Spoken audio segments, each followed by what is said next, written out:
হযরত ইউনূস আলাইহিস সালাম মাছটাকে গিলে ফেলে দিল। মাছটাকে গিলে মাটির অতল তলদেশে চলে গেছে। এত বড় বিপদ পৃথিবীর কোন মানুষের হতে পারে নাকি বলেন? কি বলেন? মাছের পেটের ভিতরে জানালা নাই, দরজা নাই, বেরোবার কোনো পথ নাই। মাছ গেছে পানির অতল তলদেশ। আল্লাহ পাক কোরআন শরীফের ভিতরে মানুষকে শোনান। আল্লাহ ওয়াজ করছেন, সুবহানাল্লাহ বলেন। আল্লাহ পৃথিবীর মানুষকে ওয়াজ করছেন, দুনিয়ার মানুষকে শোনান। আমার ইউনূস তো ধৈর্য হারা হয় নাই। ওয়াযান্নুন ইয যাহাবা মুগাদিবান ফাযান্না আন লান নাকদিরা আলাইহি ফানাদা ফিয যুলুমাতি আন লা ইলাহা ইল্লা আনতা সুবহানাকা ইন্নী কুনতু মিনাজ জালিমিন। ফানাদা ফিয যুলুমাত, জমায়ে কাসির, ত্রিবিধ অন্ধকারের ভেতর থেকে হযরত ইউনূস আলাইহিস সালাম চিৎকার মারলেন। মাছের পেটের অন্ধকার, পানির অন্ধকার, রাতের অন্ধকার, ত্রিবিধ অন্ধকারের ভেতর দিয়ে মাছের পেটের মধ্য দিয়ে ইউনূস আলাইহিস সালাম চিৎকার মারলেন। অধৈর্য হন নাই, হার্ট ফেল করেন নাই। তিনি বলছেন, পড়েন আমার সাথে, লা ইলাহা ইল্লা আনতা সুবহানাকা ইন্নী কুনতু মিনাজ জালিমিন। তুমি ছাড়া কোনো ইলাহ নাই, কোনো পোষ্য নাই, মাবুদ নাই। তোমার পবিত্রতা ঘোষণা করছি। আমি জালিমদের অন্তর্ভুক্ত হয়ে গেছি। ইউনূস আলাইহিস সালাম যখন কাঁদতেছিলেন, আল্লাহ রাব্বুল আলামিন সেই কান্না শুনেছিলেন কিনা বলেন? শুনছিলেন কিনা? শুনতে পেয়েছিলেন কিনা? পানির ভিতরে কেউ শোনে নাই, মাছের পেটের ভিতরে ইউনূস আলাইহিস সালাম কিভাবে চিৎকার করছেন, মাছের পেটের ভিতরের আওয়াজ পানির ভিতরে কেউ শোনে নাই, জমিনের কেউ শোনে নাই, অন্তরিক্ষে কেউ শোনে নাই, সাত আকাশের ভিতরে কেউ শোনে নাই। কিন্তু আরশে আজিমের মালিক আল্লাহ রব্বুল আলামিন শুনতে পেয়েছেন।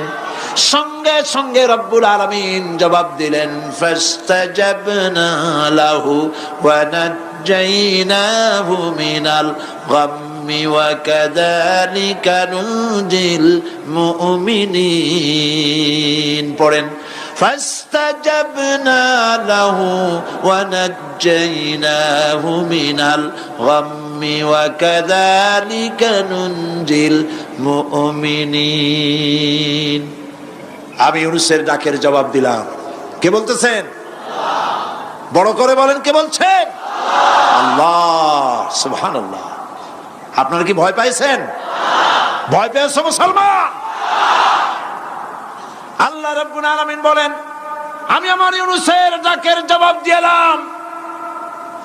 শুধু জবাব দেই নাই, আমি ইউনূসকে তার মাছের পেটের ভিতর থেকে বাঁচায় দিলাম। মাছের পেটের মধ্যে বেদনা শুরু হয়ে গেল। এমন বেদনা হয়েছে মাছ এখন বমি না করে পারে না। কথা বুঝতে পেরেছে? মাছ এখন বমি না করে পারে না। পানির উপরে মাছ ভেসে উঠল। আল্লাহ কোরআন শরীফের ভিতরে বলছেন, মাছ সাতরায়া কিনারায় চলে গেল, ইউনূস আলাইহিস সালামকে বমি করে ফেলে দিল। ইউনূস আলাইহিস সালাম বেঁচে গেলেন। আল্লাহ পাক বলেন, শুধু ইউনূসকে বাঁচাইলাম না, বরং আমি সকলের জন্য আশার বাণী শোনাই। শোনো মুমিনেরা, ওয়া কাযালিকা নুনজিল মুমিনিন। মুমিন বান্দা যারা, যত বড় বিপদ আসুক আমারে ডাকো, আমি বিপদ দিয়ে বাঁচাই দেব। সুবহানাল্লাহ। বিপদ থেকে আমি বাঁচাই দেব। আল্লাহ পাক বলেছেন, ফাইন্না মাআল উসরি ইউসরান, ইন্না মাআল উসরি ইউসরা। জেনে রাখো, দুঃখ এবং কষ্টের পরে রয়েছে সুযোগ সুবিধা, আর অসচ্ছলতার সাথে রয়েছে উদার সচ্ছলতা। যত বড় বিপদ আসছে, এই বিপদের পরে আল্লাহ পাক তার গোলামদের উপরে রহমত নাজিল করবেন ইনশাআল্লাহ। সুতরাং ইমানদার লোকেরা তাদেরকে আল্লাহ পাক বলছেন কোনো ভয় নাই, কোনো চিন্তা নাই, যত বড় বিপদে পড়ো আমারে ডাকো, আমি ডাকের সাড়া দিয়ে দেব। সবাই আল্লাহরে ডাকেন, সুবহানাল্লাহ ওয়ালহামদুলিল্লাহ লা ইলাহা ইল্লাল্লাহ। জোরে পড়েন সুবহানাল্লাহ ওয়ালহামদুলিল্লাহ লা ইলাহা ইল্লাল্লাহ, সুবহানাল্লাহ ওয়ালহামদুলিল্লাহ।